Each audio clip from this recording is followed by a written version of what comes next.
Om Shri Sai Ram. Swami says, you are seeking joy and peace in far off places, but the spring of joy is in your heart. The heaven of peace is in yourself. I offer my most humble pranams at the lotus feet of our dearest Lord, Bhagawan Sri Sathya Sai Baba. Respected elders, brothers and sisters of Sai family, Sai Ram to everyone. We welcome you this evening to the 134th episode of Samarpan. Samarpan is an offering of gratitude by Swami devotees and alumni of Sri Sathya Sai Institutions of Higher Learning, recurring on third Sunday of every month. In today's program, we have guest speaker Ms. Nooshin Mehrabani. Ms. Nushin is a long-time devotee of Sai Baba. She is a native of Iran. She heard about Bhagawan in 1991, made multiple trips to India. She was an active member of Sai community in 2007, and then she moved permanently to Puttaparthi. Inspired by her journey with Sai Baba, she wrote and published book Love and Suffering: My Road to Liberation. It has been translated into many languages. She has contributed to many articles, interviews at Radio Sai, and regularly gives satsang at Puttaparthi and overseas to eager devotees who ask her to share her experiences with Swami over the years. Her phenomenal goal is Seva. She is always devoted to do any Seva activities. She has volunteered tirelessly in Western Canteen in the ashram. It is always a pleasure to listen her inspired wisdom and deep understanding of Swami's teachings. She has always given something valuable to say about observation of experience and love for Sai Baba. Bhagawan Sri Sathya Sai Baba has been her guru, God, guiding her through every moment of her life. She has been blessed with number of interviews and experiences with Bhagawan. It is always a pleasure to listen her inspired wisdom and her deep understanding of Swami's teachings.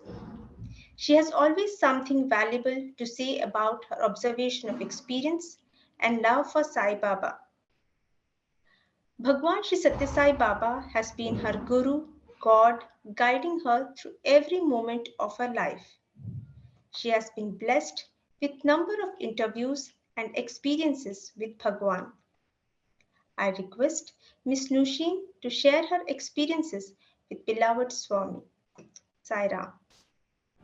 I offer my humble pranams at the lotus feet of Bhagawan, who gave me this opportunity again to share my experiences and my love with other Sai devotees, Sai sisters and brothers. And I'd like to introduce a little bit by myself. I have come from Iran. Originally, I was born in Iran and in a Muslim family. I didn't have any spiritual life or even the religious background because my family were not practicing Islam. I was completely empty when I came to Swami. When the first time I came here, of course it was with his plan because before I came here, my friend told me I can come, but maybe it's not possible to see Swami personally, but he will take our letter and he would answer that way. And I was a little bit worried. I come all this way and leave my son at home with his father and not to be able to see Swami. I wanted to touch his hand because I have seen so miracles, and I thought what's going to happen. But then Swami, one night, 2 months before I came, Swami came to my dream. He came out of the water, and he walked on the water and came toward me. He said, "You think too much. Come, I will see you." This way, he gave me some assurance, I can see him, maybe I can have interview or anything like that. I never thought Swami is God. I thought, okay, he's a guru, he's a spiritual teacher, and never thought God can come in the form. I didn't have this kind of idea. As a Muslim, if you say God can come in the form, they will kill you. They don't believe these things. And when I came for first time to Swami, it was so great. As he promised me, gave interview to our group, and he asked about my husband, which I was not wearing the rings or anything. I was thinking how Sai Baba knows about, I have husband, I'm married. I didn't know he's God. I didn't know he knows our past, present and future. I have no idea. Then I keep coming to Swami every 6 months and keep learning, reading the books and practicing, believing, and it was going to my heart. It was not like I just reading for fun or anything like that. It was like, for me, I took it very seriously. From the first time I came to Swami, I took him very, very seriously. I quit whatever he didn't approve, he didn't like.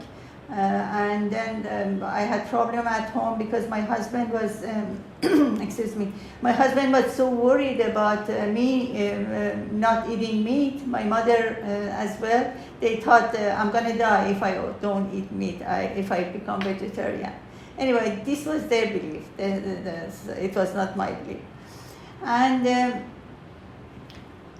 Swami just started to come to my dream, like 5 nights a week, and talking to me about the way I should live and the modesty of the woman, how I should wear my clothes and not show any skins, anything like that, because we were wearing clothes like Westerners, we even the revolution came, but only outside we were having the hijab or covering our hair. Otherwise, in the parties, at homes, we never wear the hijab, Muslims dress. Swami has taught me so many things. He only taught me. First of all, in my dream, he told me, he came and showed his form, he said, this is God. Like he wanted me to know, really, he's God. And I have no other thought about Swami, like not only guru, not a spiritual teacher, he's God. He wanted me to look at him that way. And then I started to thinking in my mind and heart, yes, Swami is God. And then he showed me. Like during the day, whatever happens at night, he would come and give me the confirmation in my dreams. And I didn't know why Swami is working on me so much.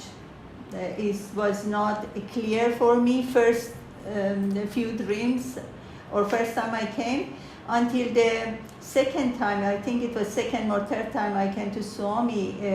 He was in Whitefield. In one of my dreams, he told me, Rama, Krishna, and I love you. I was just over the moon, thinking, not knowing so much about Rama and Krishna. I have not read Mahabharata or Bhagavad Gita. After these dreams, I went and searched and find out who was Rama, who was Krishna. And little by little, Swami removed all this maya about my past. Like who you are. Don't think you are only this body. You have the other births which you were very close to God. Then I started to see Jesus in my dream. And he was coming, or he was sending me an angel in my dreams, and my whole spiritual life started to change. And every time I came, fortunately, I was so lucky. Swami, with the group I was in, Swami gave us interview, and he gave me also opportunity to translate for other Iranian who couldn't speak English. Sometimes he make jokes with the devotees in the room. His sense of humor was amazing, and it's so much different from the time Swami so seriously giving darshan, and he's blissful and everything, but in the interview room he's so much different.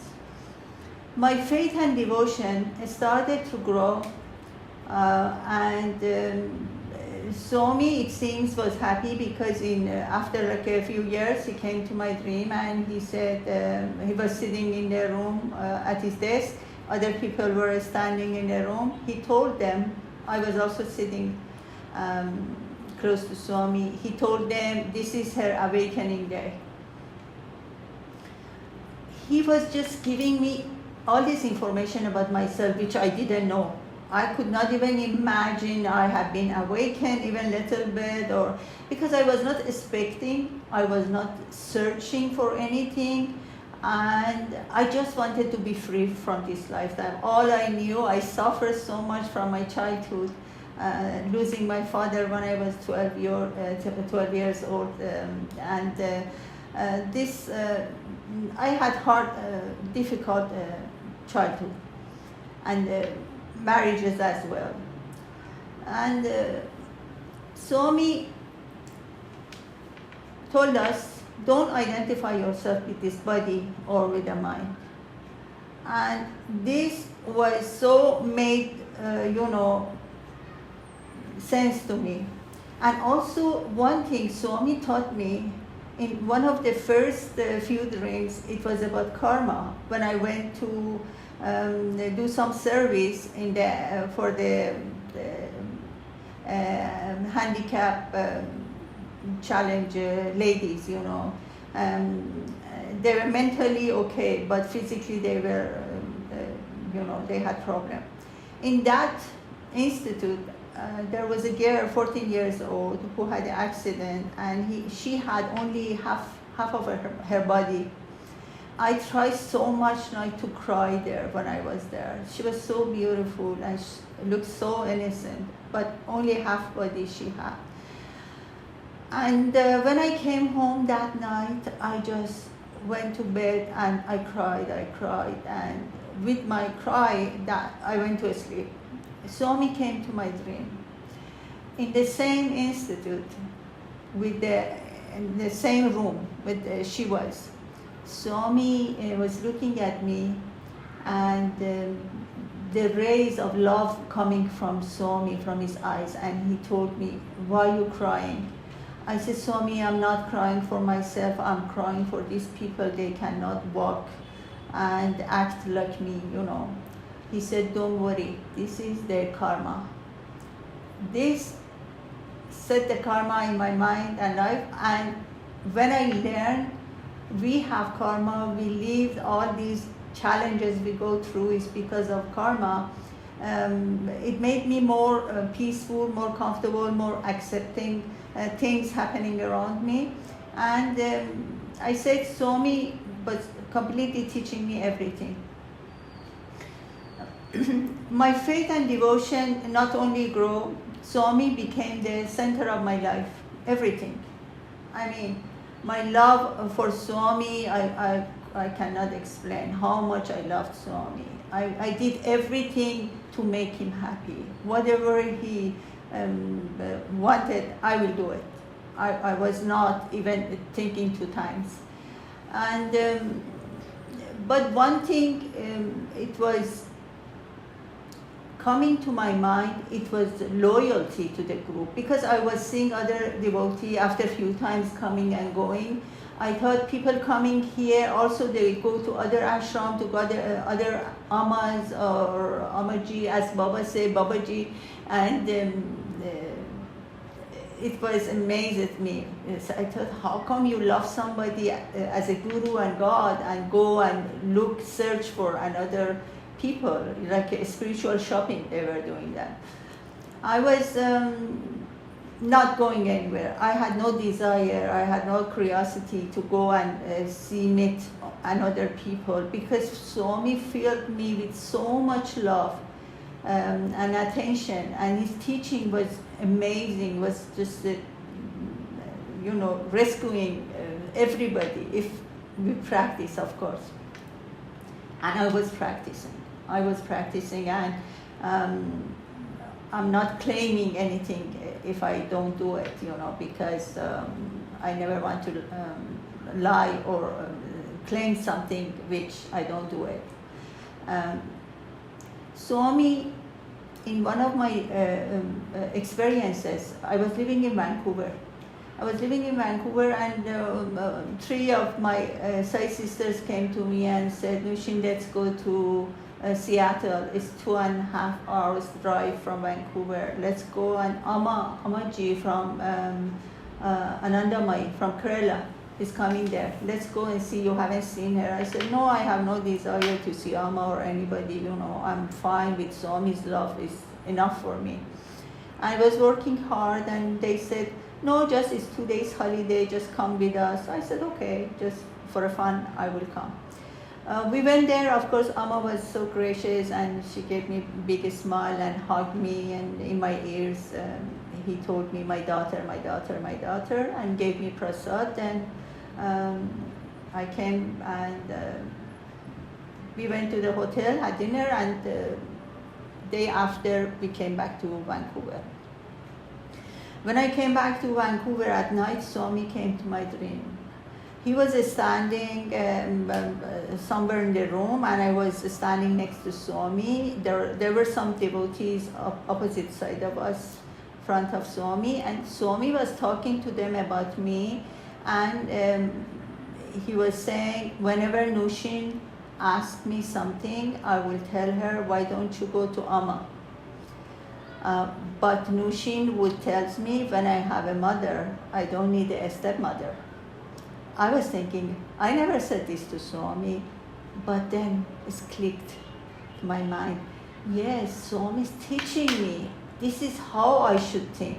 Swami is the mother. Swami is my God. Swami is Father. Swami is everything to me. When I think like that, why should I even think anybody else can give me anything?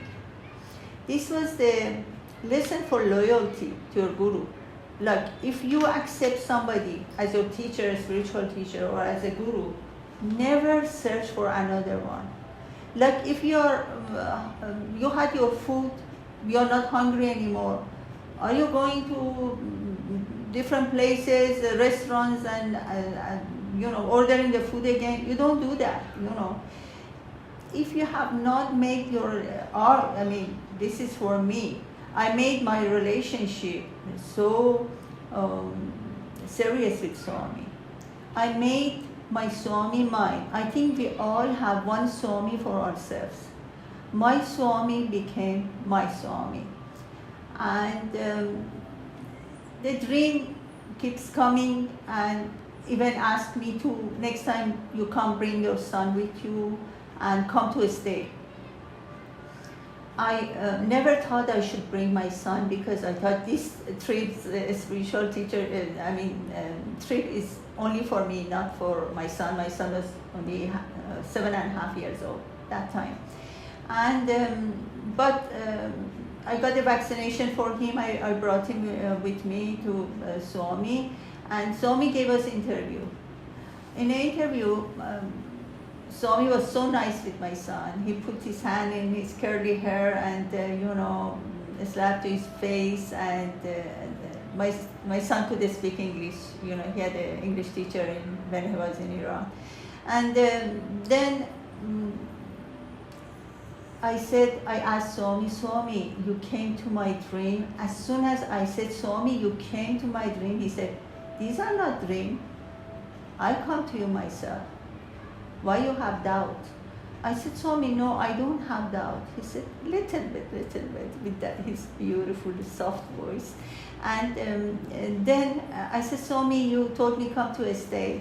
He said, if you stay, I give you good opportunity. Well, I didn't follow to ask any other question. I didn't say anything because I was married that time. My son was going to school and I had no money by myself to come and live here. And my faith was not strong like right now. As if Swami right now tells me to die, I will die. But that time I had calculating mind. I was just thinking what I have to do, what should I do, who is going to support me, and mostly worried about my son. Even though I didn't have good marriage with my husband, and when I divorced, Swami knew in future when I divorced my husband, he's going to get the custody of my son. He wanted to save my son to stay with me. Unfortunately, I didn't know any of this, but Swami knew. One of the reason makes us a good devotee is being obedient and completely surrender to Swami, and whatever he wants, is for our own good. We may not know now, but we know in future for sure. Then Swami called me here to live here, and he told me take a part in the ashram, do seva. And I started to do some seva in Western canteen, and whatever comes along at the canteen I was doing, from cooking, cleaning, anything. I was not like didn't have choices or didn't want to have choices actually, because everything for me was okay. Even cleaning the floor was okay for me, I wanted to do something for Swami, and this was going on, and Swami kept coming to my dream, and when he left his body, I was, before he left his body, I like to share this. One morning, it was, I think, Chinese New Year. Swami came to my dream early morning, and he said, you had a stroke, don't worry, Swami help. A stroke is a serious thing, But then I told Swami, how long I'm going to live? He said, long, like this. I was telling myself, why Swami? Thinking long is good. I don't want to live long. Then I said, Swami, please take me with you whenever you go. Swami just looked at me, staring at me, like not saying anything, because 2.5 months after this dream, Swami left the body. And again, I didn't get an answer. I said, Swami, I would pray so much, you may change your mind and take me with you whenever you go. Again, Swami, no answer, nothing.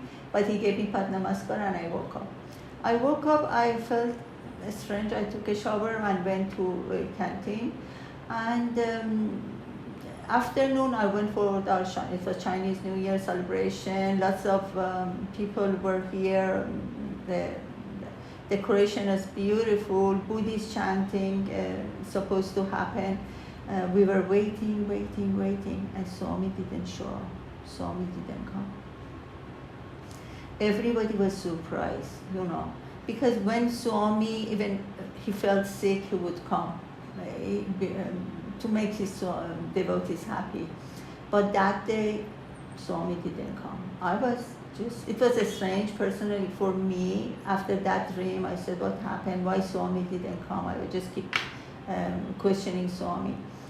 Then I said, okay, Swami comes tomorrow. Tomorrow I went to darshan, and Swami came very late at 7 o'clock in his car. He never came out of the car. They opened the door and they did arati in front of Swami, and Swami left. Going to his residence, I was sitting in the third row where his car was going. I could see Swami completely because the car was higher, I was lower, and I saw Swami's left side is completely paralyzed. I was shocked. just the car left, I was numb. I don't know what to say. I started to cry. I cried. And because I was angry with Swami, I said, Swami, why did you do that? You know, your face should be beautiful. My face, it doesn't matter. Thousands of people coming and they want to look at you. Swami, I never asked you to take anything from me. Why did you do that, you know?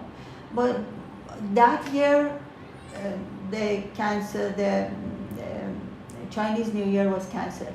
No celebration. And all the Buddhists, they came for that reason here. They were so upset from, you know, different countries. I didn't dare to tell them this happened not because of me. I miss Swami took my stroke. I didn't say anything. I didn't want to make them upset. Anyway, for 7-8 days, Swami came that way only, sit in the Korban hall with that face. Every time I look at Swami, I feel guilty. And I started to cry, Swami, you know. And then I said, okay, I'm not even enjoying this darshan anymore. I would love to just do something for Swami. I have to do something for Swami now. And then this like a voice came from inside, told me, go home for 40 days, have silence fasting, no talk. For 40 days, no seva, no darshan, nothing. Only stay home and pray. I came home, I bought some grocery, brought it home, and then what happened was, I turned off the TV, everything, my radio, none of these are working. And I thought, okay, I will just starting to pray and be quiet. First few days was so difficult. I don't know if you ever had the silence fasting for long. It's not easy because the mind constantly wants to go here and there, wants something to entertain the mind. But nothing was there, you know.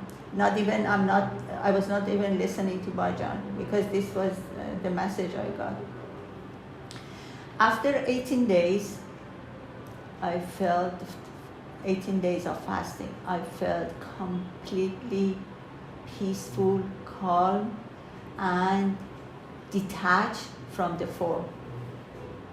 Swami was 5 minutes away from me, but I was not looking to go inside the ashram and see him. I felt fine, okay. I think this was the biggest gift Swami have ever given me, to detach me from his body. And all these things happened, it was his plan, because he was leaving his body. And he wanted me, he knew how much I would miss him, how close I am. I'm sure every other devotees also missed him so much. We all missed Swami's form, you know. And but Swami just gave me this gift of detachment. After 40 days, in 40 days, it was like impossible Swami not to come to my dream. But that 40 days, Swami never came to my dream because he said no darshan. And dream is also darshan when you have dream of Swami. And then what happened, 40 days finished, I was already going back to work at the canteen. Early morning, Swami came to my dream. He was sitting and he called me to himself and he blessed me. Like he blessed me for all my praying and then my silence, fasting and all these things. He was at, I had no idea what's happening inside the ashram. And what's happening to Swami or other devotees, nothing. When I walked inside the ashram, I was so excited to go to canteen. Also in the evening, I'm gonna go see Swami. But I saw the whole atmosphere of ashram has been changed. People look very unhappy, and at the canteen, some people were crying. I said, what's happening? What's going on? They said, oh, you don't know, you were not here. Swami was not well yesterday, they took him to the hospital. I was shocked, but I didn't take it seriously. I thought, okay, Swami has been sick before, he healed himself, he can do that, there is a reason, we don't know. His plan was behind my thinking, Anyway, for 8 days, Swami was at the hospital, and one day I was crying, and I said, Swami, you came to my life to take all the suffering from my life, but now I have to suffer because of you. Why don't you come back to ashram and all this? That night, Swami came to my dream. He took me and another young lady, which when I woke up, I didn't recognize her. There was a reason she was with me, because I had to repeat what Swami told me in the dream, while I was dreaming. Swami asked us to follow him. He went under the ground, and he told us, this is the gold mine. And he looked at me and he said, gold doesn't become gold until you hammer it so hard, putting it to so much like a fire and these things. And then he said, we are going to have a nice dinner. I was thinking, when I woke up, when I was walking with the lady coming out of the gold mine, I told her, do you know Swami give us this much of suffering because he wants to make gold out of us. But that dinner to me is like a last supper Jesus had with his disciples. I just, the dream, the Sai devotees know, the dream, he created dreams. He directing the dreams. What he says or what we think when we wake up. Then I always knew I was close with Jesus. Jesus also few times has come to my dreams. But I didn't know, probably I was in the time that Jesus was on earth, maybe I was one of his devotees also. This passed until the day came when Swami left the body.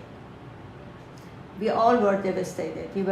Even though I was ready, I thought Swami made me ready, but I was crying like a hell, and we all hugging each other, and we just tried to console each other, the devotees, the ladies, and the day I was passing the Swami's cascade, I saw him, his body in the glass cascade. I look at him. I felt so strange. I didn't feel the connection. When I was seeing Swami, like his car was coming like a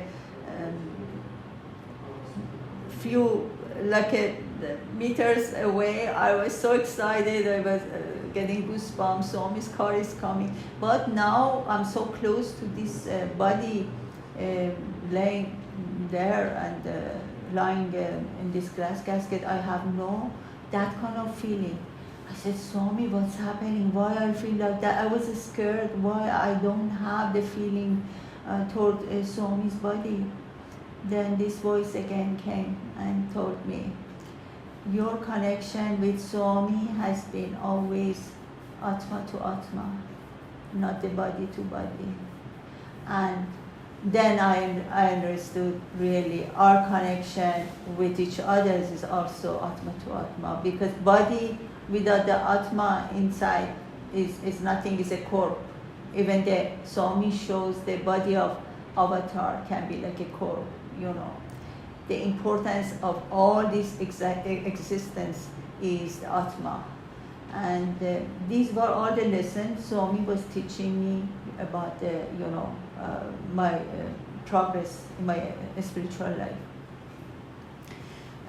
This was passing, and until I was thinking, how should I do? What should I stay here, or should I go back to US, which are my family are there, and but I couldn't go anywhere.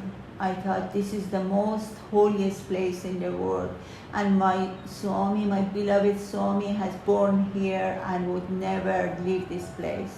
I rather to live rest of my life and die here. This was the things came from inside, and happily since then, over 11 years now, I live here, and altogether it's 15 years I'm living here permanently. And I'm very happy, content, and accepting whatever happening in my life. I don't have the facility I could have in USA or Canada. I was living for sometimes, but it's okay. I mean, I had gone beyond this body consciousness. Now I care really about my Atma. How do I protect my Atma from the negative things is happening in the world and from negative people as well. And very, very content, very happy.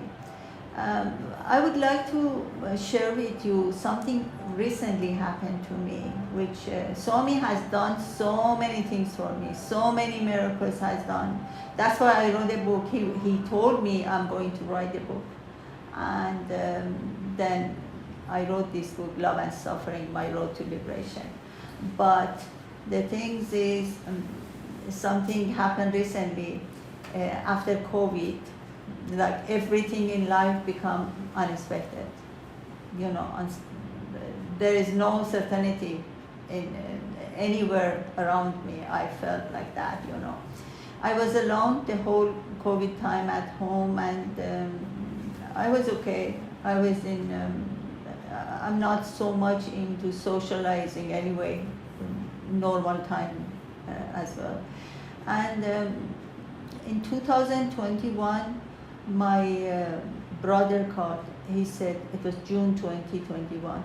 He said, I send you a ticket, you come to USA because COVID is so much, too much, Corona is happening in India, and you come here for a few months, then you can go back.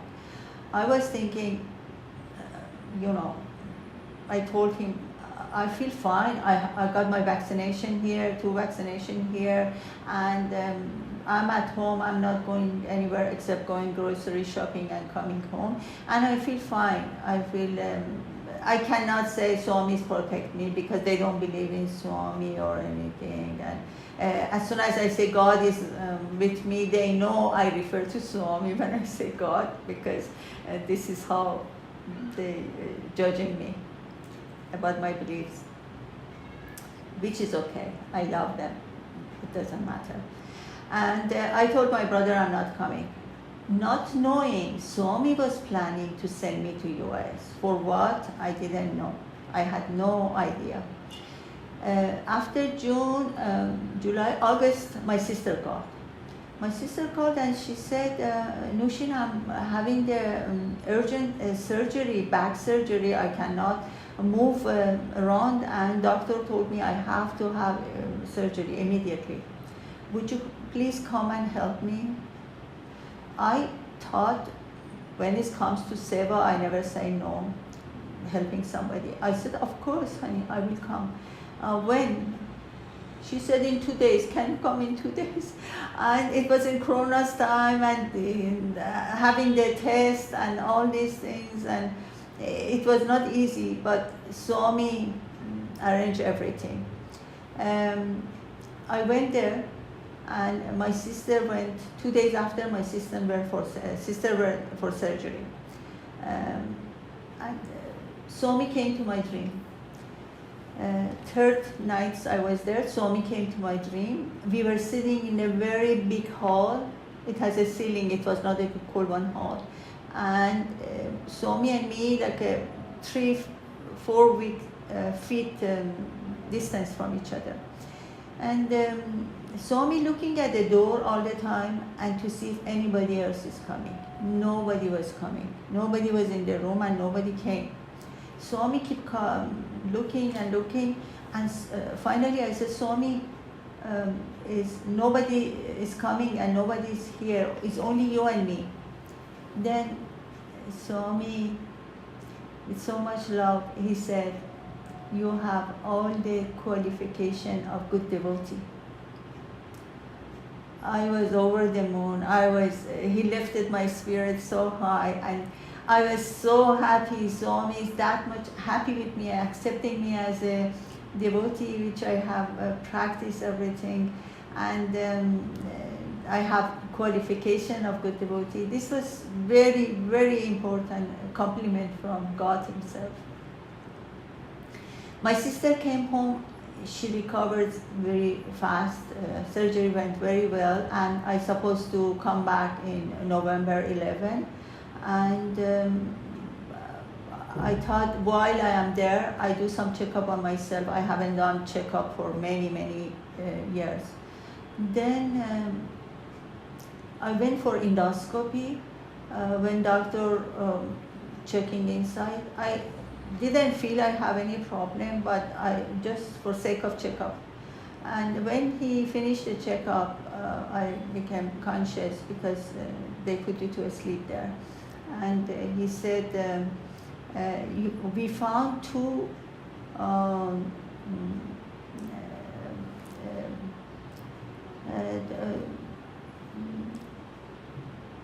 polyps. This is the name he used. We found two polyps on your stomach. I said, okay, doctor, what was it? He said, don't worry, many people, we do endoscopy, they have this polyp, I removed it. He said, I see you in 5 years. I said, okay, doctor. And he didn't know I live in India anyway. I came, but they do biopsy, they send it to the lab to see what is those polyps are. But my flight to India was before to get the answer of these polyps. 11th of November, I already packed my suitcase, I reserved the taxi, everything, but I woke up early morning with 103 degree fever, burning, coughing, body ache, everything, all the symptoms of COVID. I said, oh my God, I'm just traveling today. And I already got the COVID test, it was negative, And I ran to the emergency and they said yes. They tested, they said you are COVID positive. You cannot go anywhere, stay home for 14 days. They gave me antibody serum and I came home and I was very disappointed. But I knew something, there was a reason. Swami didn't stop me to get this COVID. There's a reason, which I don't know. And 4 days after I got COVID, my doctor called, who did endoscopy on me. He said, Nushin, I have very bad news for you. I said, what is, doctor? For me, bad news was what I couldn't think what is the worst news I could have. He said, those polyps that came from lab is cancer. You have cancer, stomach cancer. I said, okay, doctor, then what I have to do? This was the reason Swami gave me COVID, because I already had booster shot in USA. He gave me COVID to keep me there. He didn't want me to come back to India. Then my doctor calls my sister and said, okay, Nushin has the cancer. What should I do? Could I come back all the way from India to US? And anyway, he kept me there by giving me COVID. Then I understood why I got COVID. All the headache started. He sent me from this doctor to another doctor, many doctors, many blood tests, many ultrasound, scan, whatever you think. In a month and a half, I had 3 endoscopy. That was really headache. It was very difficult for me. And the last endoscopy I had, then the result I didn't have. I supposed to see my surgeon. Whenever I was sitting in the surgeon office waiting room, my cousin was with me. She was very worried what the answer of ultrasound would be, what the surgeon is going to say, because sometimes they say we don't know how long you have had this cancer. Maybe we have to open to see, make sure if it's deep in your stomach or not. I said, why you are so worried? I told my cousin. And very funny, she told me, why you are not worried? I said, because, if I need the surgery, it's good. It means they're going to help me. If I don't need the surgery, it's also good. It's the same for me. They cannot understand these things. You have to be very much obedient and surrender to God to talk like this or believe in like this. And that second, when I said this, I felt when Swami talks about equanimity, this is equanimity. He put me in the position to feel like this, like having surgery or not having surgery is the same for me. I said, thank you, God. Thank you, Swami. You always giving me the opportunity to experience your teachings. Without experience, it just comes in the surface of the mind and goes away. It's not a practice. We cannot practice unless, we put it in practice. We think about it all the time. And then surgeon saw the result. He said, I don't see you need the surgery right now, but you need to have a PET scan, which they give you the radioactive injecting in you, and they see from head to toe if you have cancer cell in your body or not. And at night, Swami came to my dream. He was standing in the balcony. I was under the balcony, and the doctors all were standing in front of us with the white, clothes, and Swami talking with a loud voice and telling me from balcony, don't let these American doctors come your way. I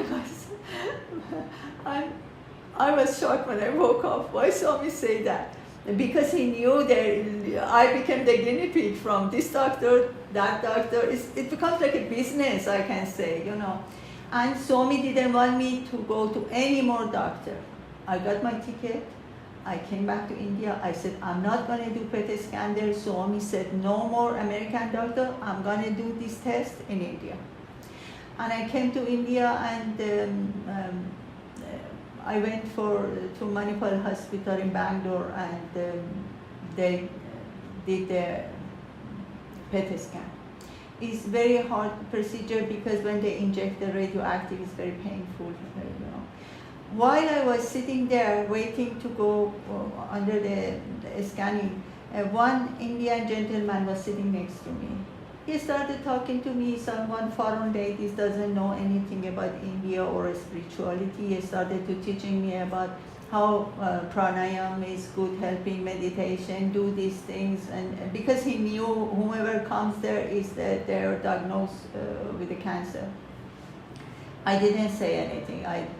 He just asked me, where do you live? I said, in Puttaparthi. Immediately his eyes just spoke and he said, oh, birthplace of Sai Baba. I said, yes, I lived there 15 years and I follow him 31 years.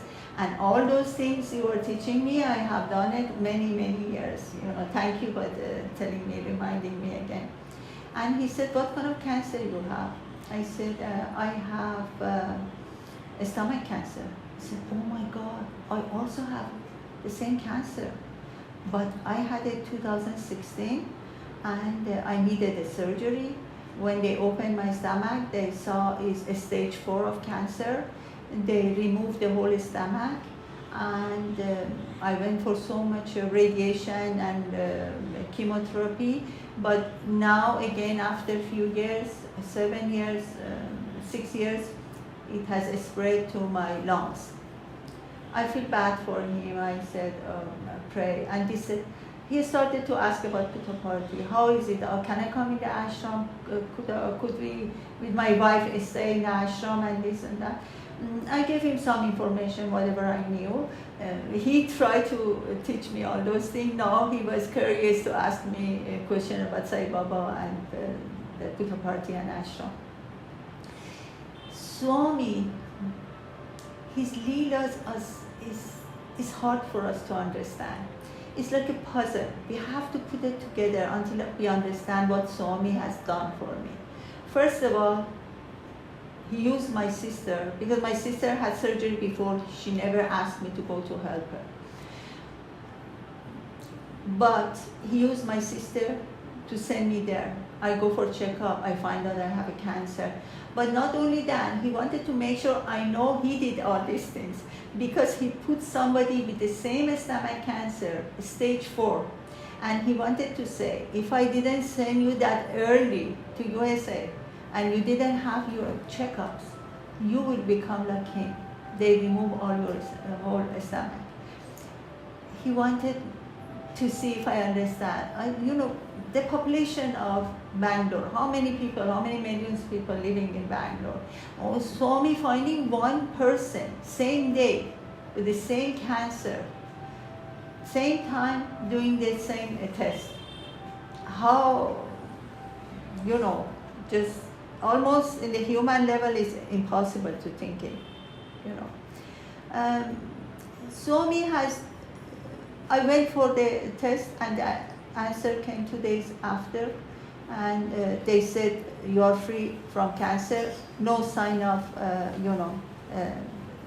no cancer cell in your body. I felt very fortunate. I thanked Swami millions of times, and but it's not like Swami has to do this all the time, every time. He did it because it was life-threatening. Cancer is something is dangerous. He did it, he blessed me with the healing and all these things.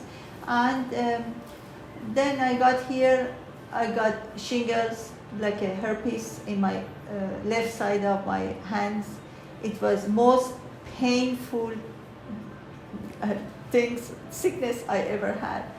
I was I was almost crying from the pain. See, I got this, but it didn't mean Swami also would cure this one. I was not even asking Swami to cure me. I was just asking Swami to help, like give me a strength to go through this. Finally, it's 3 months past. I was really but able to finish this, course of my sickness is gone now, finished, thanks Swami, to give me a strength to go through. See, he did cure the cancer, but he didn't do anything with the shingles. I want to say the reason I got so close with Swami, and he gave me all these compliments, all these things, is because I always put Swami first in my life. Swami is always first, nothing else. I mean, if I know people, they always, he himself said, always put God first, others second, and yourself last, I was thinking, okay, my long time I have decided Swami is first in my life. And that's why Swami also thinking like this about me, he's taking care of me for everything. Last year he came to my dream, it was COVID going on, I was at home alone, and he said, do you need anything? He was asking. I said, no, Swami, thank you, you have given me everything, I don't need anything. I think if everybody else, if other devotees put Swami first in their life, and they have this closeness to Swami, because there is not any moment I don't think about Swami. And one of the reasons I like to live in Puttaparthi, not because I want to be closer to Swami, because physically Swami is not here, but I would like to remember him, remember the teaching. And this was one of the reasons I think I got so close to Swami. And I thank him millions times for being in my life to find me, because I was not looking for God, I was not looking for Guru, and he is the one found me and brought me to himself. And but I really did practice. I took the teaching very seriously. I didn't. There are some people choosing family over Swami. You know, for me is not possible. Only God has to come first. And that's why when Swami told me in the interview room, one of the last interview, he asked me, what do you want? I said, Swami, I want liberation, I want moksha. He opened his palm in front of me and he said, I give it to you. That moment I felt all the heaviness of the karmas in previous life is gone. I don't feel anything attaching me to this world. And I'm really waiting any moment, not because I want to die, but I am ready. I'm always ready. You know, whenever Swami's decision is, I have to go, I go. I want to see this. One of my friends, Sai's sister, had a dream of, she was in the Kolwan hall, a big line, and Swami was standing end of the line. She goes to Swami, says, Swami, why you are standing here? You're supposed to go first in the line. Swami didn't answer her.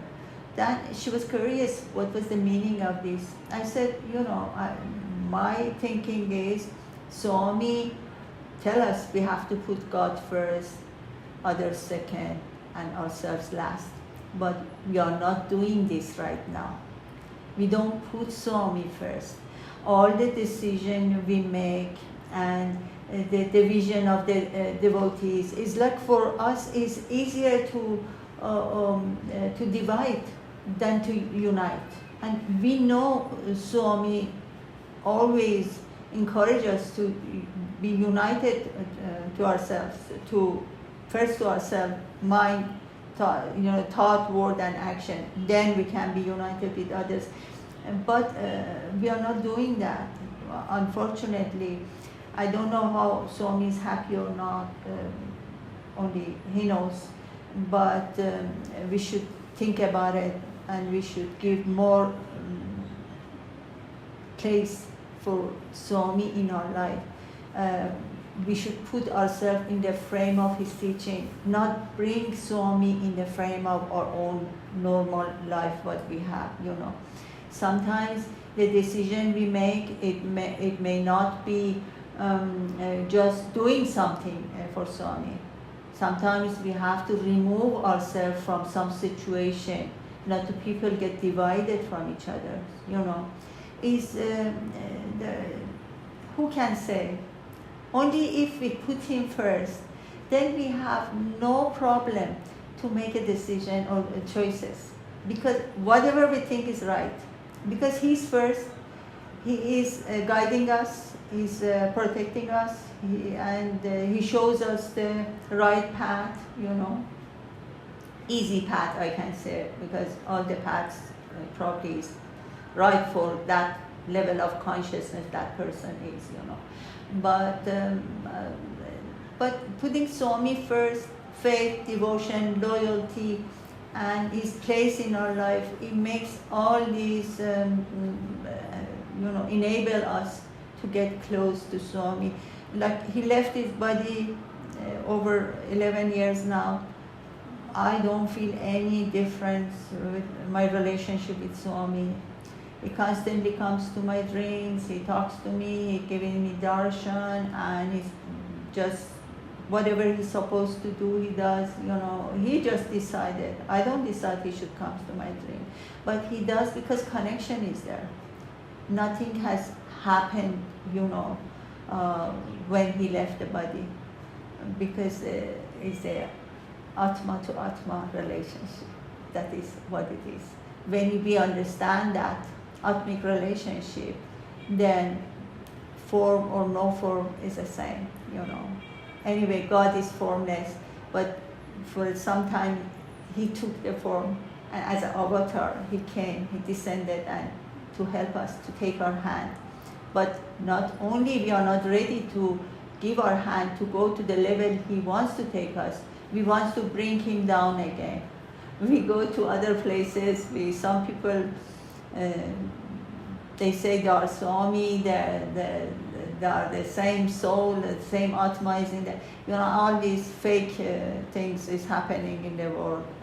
They are feeding us with all negativity and lies.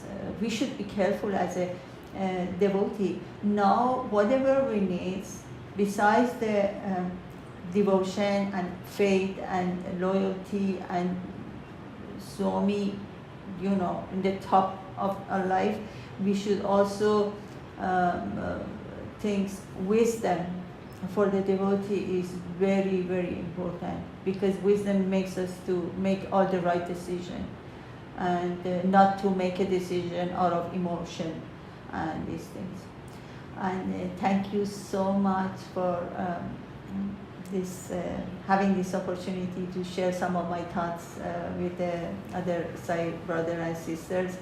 And I also want to thank the organizer of Samarpan, who tried to record this talk about 11 months ago. But while I was in US, they contacted me. I told them, this is the situation. My sister is not having surgery. Then I got cancer. They waited still. I thought they were going to quit on me and they are going to not asking me again. Then I came back. I got herpes.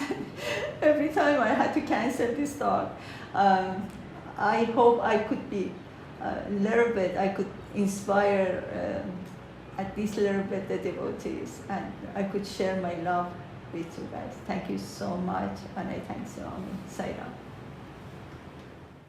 Thank you, Miss Noshin, for sharing the beautiful experiences you had with Swami.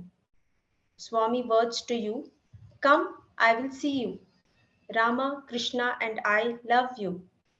You have all the qualification of a good devotee. Truly shows how Swami has been always with you, guiding and teaching you. Your important lessons learned from Swami: never sacrifice love for anything else in life. Love and unity are the underlying principle for any decisions we make in life. Your inspiration talk has immersed us in Swami's love. On behalf of all of us here and all listeners, I would like to extend once again my sincere thanks to you, Miss Nooshin Mehrabani. I would also like to take this opportunity to thank the entire Samarpan organizing team for providing this platform for all the devotees of Bhagawan and sharing their most cherished, memorable moments with all of us. We conclude today's event with Aarti. Jai Sai Ram. जय जगदीश हरे स्वामी सत्य साई हरे भक्त जना संरक्षक भक्त जना संरक्षक पति महेश्वर ओम जय जगदीश हरे शशिवदना श्रीकरा सर्वा प्राणपते स्वामी सर्वा प्राणपते आश्रित कल्प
समस्त लोक